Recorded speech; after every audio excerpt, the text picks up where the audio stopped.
आज की कहानी एक ऐसी खतरनाक और जुनूनी लड़की के इर्द गिर्द घूमती है जिसे एक स्कूल के लड़के से प्यार नहीं बल्कि एक तरह का पागलपन हो जाता है। हैरानी की बात यह है कि वह लड़का उससे उम्र में काफी छोटा होता है। उसके करीब आने के लिए वह लड़की एक खतरनाक प्लान बनाती है और उसी स्कूल में नकली टीचर बनकर दाखिल हो जाती है। अपनी मीठी बातों और चालाक अंदाज से वह धीरे धीरे उस लड़के को अपने जाल में फंसाने लगती है। उसका मकसद साफ होता है, किसी भी कीमत पर उस लड़के को हासिल करना, और इसके लिए वह हर हद पार करने को तैयार रहती है। समय के साथ लड़का भी उसके असर में आने लगता है और फिर दोनों ऐसे कामों में उलझ जाते हैं जो कहानी को और भी ज्यादा शॉकिंग बना देते हैं। कहानी की शुरुआत होती है जेसन नाम के एक युवा लड़के से, जो एक स्टूडेंट होने के साथ साथ एक टैलेंटेड सिंगर भी है। सोशल मीडिया पर उसके अच्छे खासे फॉलोअर्स हैं और लोग उसकी आवाज को काफी पसंद करते हैं।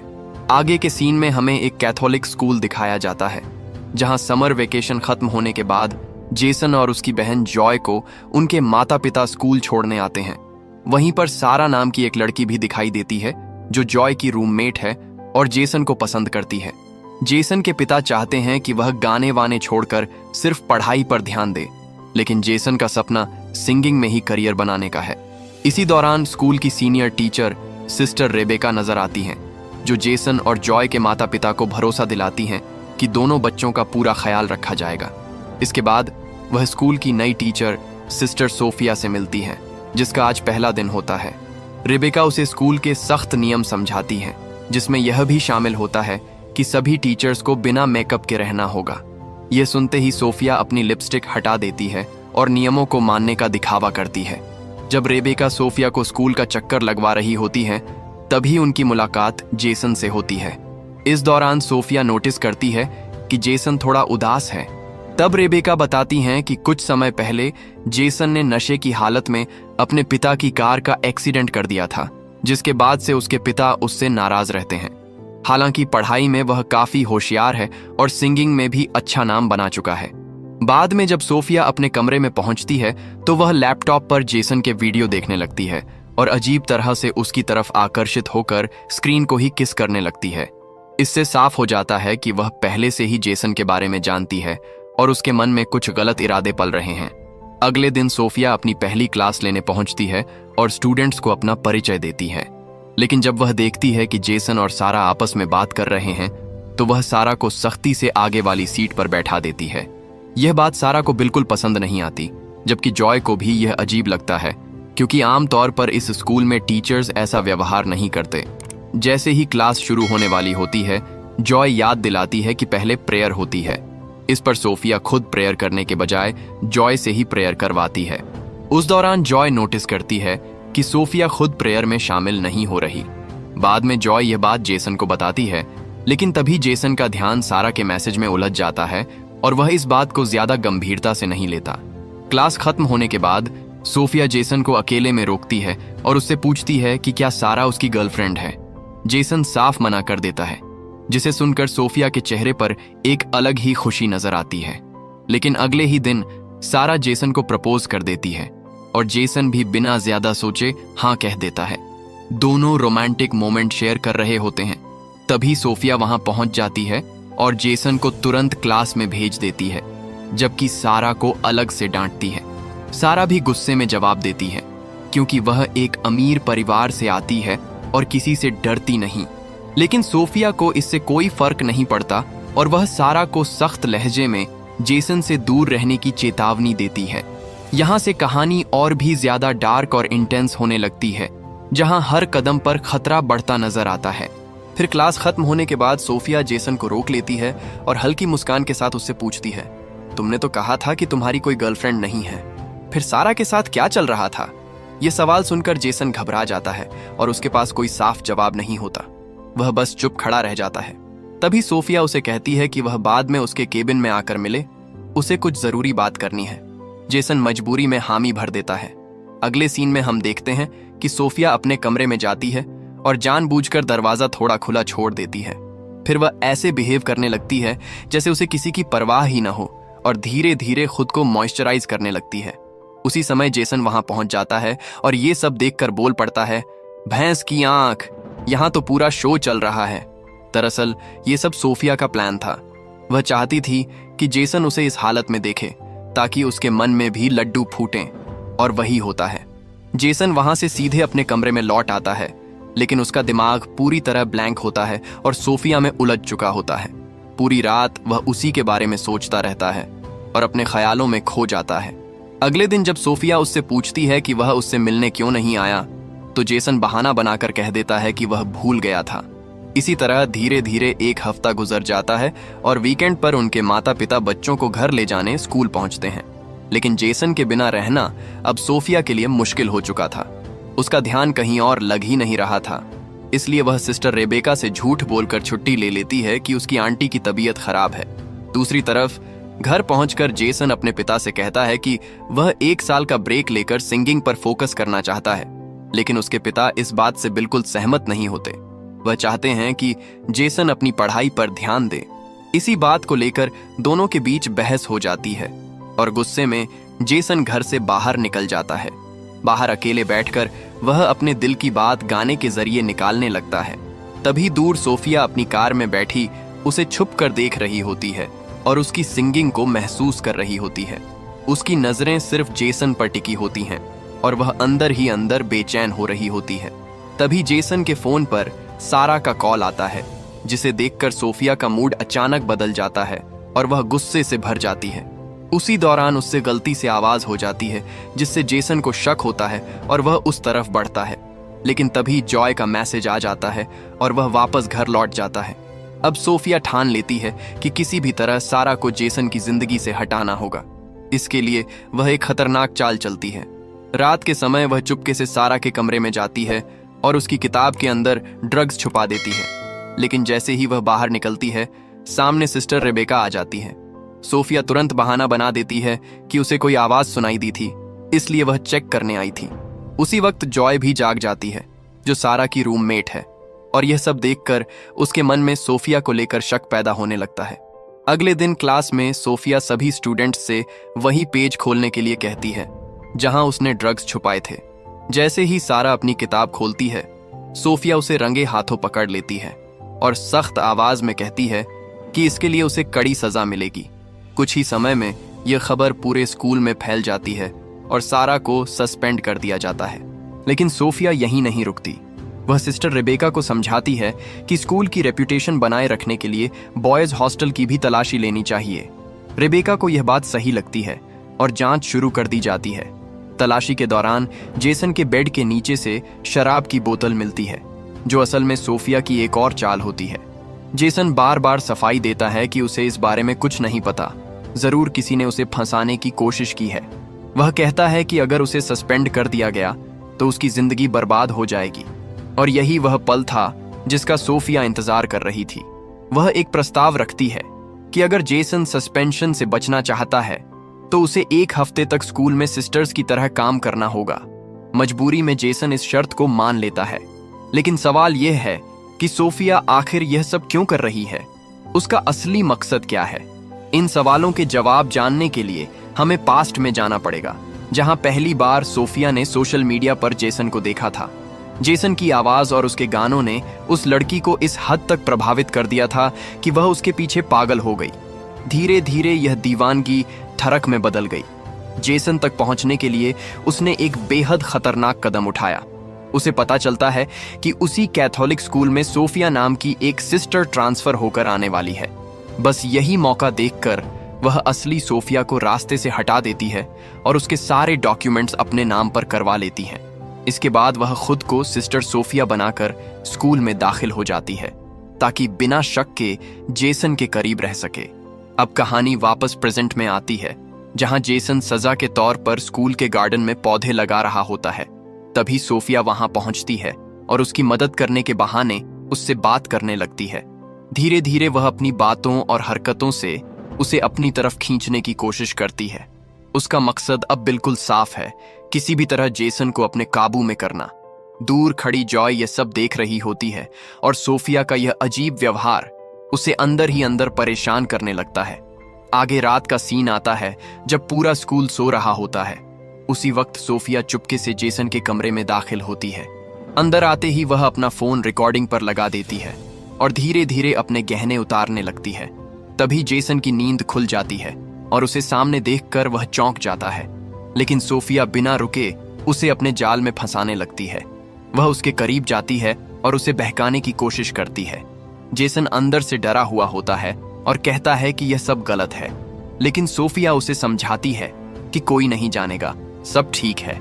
उसकी मीठी बातों और दबाव के आगे जेसन कमजोर पड़ जाता है और आखिरकार वह उसके प्लान में फंस जाता है। अगली सुबह जेसन को अपनी गलती का एहसास होता है। उसे लगता है कि उसने बहुत बड़ा पाप कर दिया है, इसलिए वह चर्च जाकर माफी मांगने का फैसला करता है। लेकिन रास्ते में सोफिया फिर उससे मिलती है और पिछली रात की बातें छेड़ने लगती है। जेसन साफ कहता है कि उन्हें ऐसी बातें यहां नहीं करनी चाहिए। फिर भी सोफिया उसे रात को मिलने के लिए कहती है, लेकिन जेसन बात टालकर चर्च की ओर चला जाता है। चर्च में पहुंचकर जब वह कन्फेशन बॉक्स में बैठकर अपने गुनाह कबूल करने लगता है तो उसे पता चलता है कि सामने फादर नहीं बल्कि सोफिया बैठी है। इससे पहले कि वह कुछ समझ पाता, सोफिया उसे फिर से अपने जाल में खींच लेती है। एक बार फिर वह उसे बहका देती है और जेसन खुद पर काबू नहीं रख पाता। कुछ समय बाद जेसन घर लौट आता है। तभी उसे सारा का मैसेज मिलता है जिसमें वह उसे रात की पार्टी के लिए बुलाती है।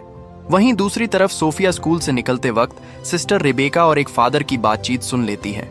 उस बातचीत में असली सोफिया का जिक्र होता है, जिससे उसे एहसास होता है कि फादर असली सिस्टर को पहचानते हैं। ये सुनकर वह घबरा जाती है और जल्दी से वहां से निकलने की कोशिश करती है। तभी सिस्टर रेबेका उसे रोककर पूछती हैं कि वह कहां जा रही है, तो वह तुरंत मेडिकल इमरजेंसी का बहाना बनाकर वहां से चली जाती है। उधर जेसन अपने पिता से पार्टी में जाने की इजाजत मांगता है, लेकिन उसके पिता मना कर देते हैं। इस बात पर दोनों के बीच फिर से बहस होती है और गुस्से में जेसन बिना इजाजत के ही पार्टी में चला जाता है। लेकिन सोफिया उस पर नजर रखे हुए होती है और चुपचाप उसका पीछा करती है। पार्टी में जेसन काफी ज्यादा शराब पी लेता है। इसके बाद सारा उसे एक कमरे में ले जाती है जहां दोनों करीब आने लगते हैं। लेकिन उसी दौरान जेसन के दिमाग में सोफिया के साथ बिताए पल घूमने लगते हैं, जिससे वह बेचैन हो जाता है। वह वहां से निकलकर बाहर चला जाता है और नशे की हालत में सड़क पर पहुंच जाता है। तभी पुलिस उसे पकड़ लेती है। उसी वक्त सोफिया वहां पहुंचती है और पुलिस से कहती है कि जेसन एक स्टूडेंट है और सिर्फ तनाव में है, इसलिए उसे छोड़ दिया जाए। सोफिया की बात मानकर पुलिस उसे जाने देती है। जेसन की हालत ऐसी नहीं होती कि वह घर जा सके, इसलिए सोफिया उसे एक होटल के कमरे में ले जाती है। दूसरी तरफ जेसन की मां उसके पिता को समझाती है कि उन्हें अपने बेटे को उसके सपनों के लिए थोड़ा समय देना चाहिए। काफी सोच विचार के बाद उसके पिता मान जाते हैं और उसे वापस घर लाने के लिए निकल पड़ते हैं। उधर होटल के कमरे में माहौल धीरे धीरे बदलने लगता है। सोफिया जानबूझकर अपने कपड़े उतारने लगती है ताकि वह फिर से जेसन को अपने जाल में खींच सके। लेकिन इस बार जेसन को सब कुछ साफ साफ समझ आने लगता है। उसे महसूस होता है कि सोफिया हर जगह उसका पीछा कर रही है और यह सब अब कंट्रोल से बाहर जा रहा है। वह साफ शब्दों में कहता है कि जो कुछ उनके बीच हुआ वह बहुत बड़ी गलती थी और वह इस बात को लेकर अंदर ही अंदर टूट रहा है। वह फैसला करता है कि अब आगे ऐसा कुछ नहीं होगा। सोफिया उसे समझाने की कोशिश करती है। वह इमोशनल होकर कहती है कि दोनों की जिंदगी में हालात एक जैसे हैं। जैसे जेसन के पिता उसे नहीं समझते, वैसे ही उसके अपने घर में भी कोई उसे नहीं समझता। लेकिन जेसन इस बार उसकी किसी बात में नहीं आता और उसे वहीं छोड़कर कमरे से बाहर निकल जाता है। यह देखकर सोफिया के अंदर गुस्सा और जुनून दोनों ओर बढ़ जाते हैं। दूसरी तरफ जेसन के पिता उसे ढूंढ लेते हैं और उससे खुलकर बात करते हैं। वह मानते हैं कि शायद उन्होंने उसे जरूरत से ज्यादा कंट्रोल किया और उसे अपने सपनों के पीछे जाने का मौका नहीं दिया। आखिरकार वह जेसन को एक मौका देने का फैसला करते हैं, जिससे जेसन थोड़ा हल्का महसूस करता है। अगले दिन जब जेसन और जॉय स्कूल के लिए निकलते हैं तो सोफिया वहां पहले से मौजूद होती है, लेकिन उन्हें देखते ही वह जल्दी से अपनी कार लेकर वहां से निकल जाती है। जॉय को यह बात अजीब लगती है और वह कार का नंबर नोट कर लेती है। स्कूल पहुंचकर जब वह ऑनलाइन चेक करती है तो पता चलता है कि वह कार सोफिया के नाम पर रजिस्टर है। अब जॉय को पूरा यकीन हो जाता है कि वही उनके घर के बाहर नजर रख रही थी। इधर जेसन जब अपने कमरे में पहुंचता है तो वह देखता है कि सोफिया बेहोश पड़ी है। वह घबरा जाता है और उसे होश में लाने की कोशिश करता है, लेकिन थोड़ी ही देर में उसे एहसास होता है कि यह सब एक नाटक है। गुस्से में आकर वह कहता है कि अब वह यह सब और बर्दाश्त नहीं करेगा और फादर से जाकर उसकी शिकायत करेगा। लेकिन सोफिया उस पर पलटवार करती है। वह धमकी देती है कि अगर उसने कुछ कहा तो वह भी सबके सामने सच खोल देगी कि एक स्टूडेंट होकर उसने अपनी टीचर के साथ क्या किया। वह साफ कहती है कि अगर वह डूबेगी तो जेसन को भी साथ लेकर डूबेगी। ये सुनकर जेसन समझ जाता है कि वह एक बहुत खतरनाक जाल में फंस चुका है। इसी बीच जॉय का फोन आता है जिसमें वह उसे सोफिया की कार के बारे में बताती है। जेसन उसे कहता है कि फिलहाल यह बात किसी को मत बताना। अगले दिन क्लास में प्रेयर के बाद सिस्टर रेबेका सारा को वापस स्कूल लेकर आती है। ये देखकर सोफिया का गुस्सा फूट पड़ता है। वह रेबेका से सवाल करती है कि सारा को दोबारा आने की अनुमति कैसे दी गई। इस पर रेबेका सख्ती से उसे चुप कराती है और कहती हैं कि उसे स्कूल के नियम सिखाने की जरूरत नहीं है। सारा के वापस आने से जेसन खुश हो जाता है और अपने मूड में गाना गाने लगता है। लेकिन दूसरी तरफ सोफिया का व्यवहार अब और भी ज्यादा असामान्य हो जाता है। उसका गुस्सा अब खतरनाक रूप लेने लगता है। फिर एक सीन में दिखाया जाता है कि जब सारा अकेले बाथरूम में होती है तभी सोफिया वहां पहुंचती है और गुस्से में आकर उसे बुरी तरह चोट पहुंचा देती है।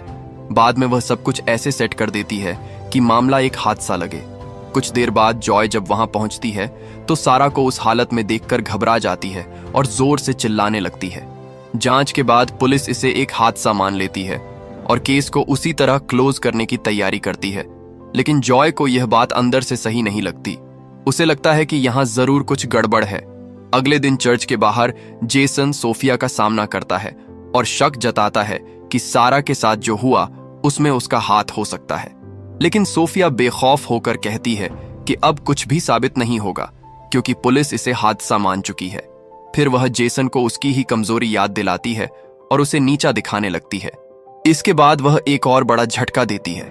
वह जेसन को वह वीडियो दिखाती है जो उसने चुपके से रिकॉर्ड किया था और साफ शब्दों में धमकी देती है कि अगर उसने ज्यादा सवाल उठाए या उसके खिलाफ जाने की कोशिश की तो वह इस वीडियो को सोशल मीडिया पर डालकर उसकी पूरी जिंदगी बर्बाद कर देगी। यह सुनकर जेसन पूरी तरह डर जाता है और उसे समझ आ जाता है कि अब मामला बहुत ज्यादा खतरनाक हो चुका है। अगले दिन जब सोफिया जेसन और जॉय को घर जाते हुए देखती है तो इस बार भी वह एक नया बहाना बना लेती है। वह सिस्टर रेबेका से कहती है कि उसकी आंटी का निधन हो गया है और उसे तुरंत जाना होगा। इजाजत मिलते ही वह वहां से निकल जाती है, लेकिन उसका असली मकसद कुछ और ही होता है। उसी रात जेसन अपने परिवार के साथ डिनर के लिए एक रेस्टोरेंट जाता है। सब कुछ सामान्य लग रहा होता है, लेकिन तभी उनकी नजर सोफिया पर पड़ती है जो दरअसल उनका पीछा करते हुए वहां तक पहुंची होती है। वह खुद आगे बढ़कर जेसन के माता पिता से मिलती है और बताती है कि वह उनके बच्चों की टीचर है। जेसन के पिता उसे डिनर ज्वाइन करने के लिए कह देते हैं। जेसन इस स्थिति से बहुत असहज हो जाता है लेकिन कुछ बोल नहीं पाता।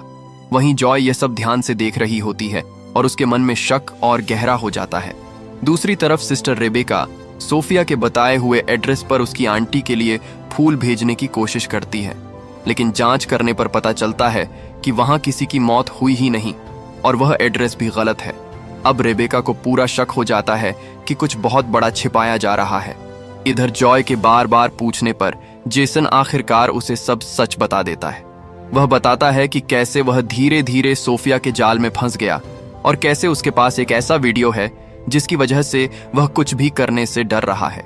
जॉय को पहले से ही शक था, इसलिए अब दोनों मिलकर सच्चाई जानने का प्लान बनाते हैं कि आखिर यह औरत असली सोफिया है भी या नहीं। अगले दिन सिस्टर रेबेका सोफिया को अपने केबिन में बुलाती हैं और सीधे सवाल करती हैं। वह कहती हैं कि जब से वह स्कूल आई है तब से अजीब घटनाएं हो रही हैं। सारा की मौत, झूठी बातें, गलत एड्रेस, सब कुछ सस्पिशियस है। वह साफ कह देती हैं कि अब वह यह मामला फादर तक लेकर जाएंगी। यह सुनते ही सोफिया घबरा जाती है और अचानक एक लैंप उठाकर रेबेका के सिर पर वार कर देती है, जिससे वह बेहोश हो जाती है। उधर जेसन और जॉय सोफिया के कमरे में जाकर सबूत ढूंढने लगते हैं। वहां उन्हें 2 लैपटॉप मिलते हैं। एक में जेसन के ढेर सारे फोटो और वीडियो सेव होते हैं, जिससे साफ हो जाता है कि यह सब पहले से प्लान किया गया था। साथ ही उन्हें पता चलता है कि उसका असली नाम सोफिया नहीं बल्कि लोरा है, जिसने फर्जी पहचान बनाकर यहाँ एंट्री ली थी। जैसे ही दोनों यह सच लेकर बाहर निकलते हैं, उनका सामना लोरा से हो जाता है। जेसन के हाथ में अपना लैपटॉप देखकर वह समझ जाती है कि उसका राज खुल चुका है, लेकिन वह अजीब तरीके से बात करने लगती है और कहती है कि वह जेसन से सच्चा प्यार करती है। उसके गाने सिर्फ उसके लिए थे। ये सुनकर दोनों को यकीन हो जाता है कि वह मेंटली अनस्टेबल है। जेसन और जॉय तुरंत वहां से निकलकर सिस्टर रेबेका को बताने की कोशिश करते हैं, लेकिन तभी लोरा पीछे से जॉय पर हमला कर देती है। यह देखकर जेसन गुस्से में आकर लोरा को पकड़ लेता है, लेकिन वह उसे भी घायल कर देती है। तभी सिस्टर रेबेका होश में आकर वहां पहुंचती हैं और उसे रोकने की कोशिश करती हैं, लेकिन लोरा उन पर भी हमला कर देती है। आखिरकार जेसन हिम्मत जुटाता है और अपने पास मौजूद एक औजार से लोरा पर वार कर देता है। इस बार वह बच नहीं पाती और वहीं उसकी कहानी खत्म हो जाती है। इस तरह जेसन और जॉय उस खतरनाक साजिश से बाहर निकल पाते हैं। कहानी के अंत में स्कूल का ग्रेजुएशन डे दिखाया जाता है। माहौल अब शांत और सामान्य हो चुका होता है। जेसन के पिता जॉय को एक खास गिफ्ट देते हैं और जेसन को एक नया गिटार मिलता है, जो उसके सपनों की ओर एक नई शुरुआत का संकेत होता है। जेसन अब आगे बढ़ने के लिए तैयार है, लेकिन वह कभी नहीं भूल पाएगा कि उसने किस तरह एक खतरनाक जुनून से खुद को बचाया और अपनी जिंदगी को फिर से संभाला। लास्ट में बस इतना ही कहूंगा, अपने माँ बाप की बात मानो और गलत चीजों से दूर रहो। इस उम्र में फीलिंग्स आना बिल्कुल नॉर्मल है, लेकिन खुद पर कंट्रोल रखना सीखो। ये सब मोह माया है। अगर आप कोई भी प्रॉब्लम में फंसे हो तो प्लीज अपने माँ बाप से बात करो, जरूर कोई सल्यूशन निकल आएगा। अगर आपको ये बात सही लगी हो तो वीडियो को लाइक करें, चैनल को सब्सक्राइब करें और अपने दोस्तों के साथ भी जरूर शेयर करें, ताकि वो भी ऐसी गलतियों से बच सकें।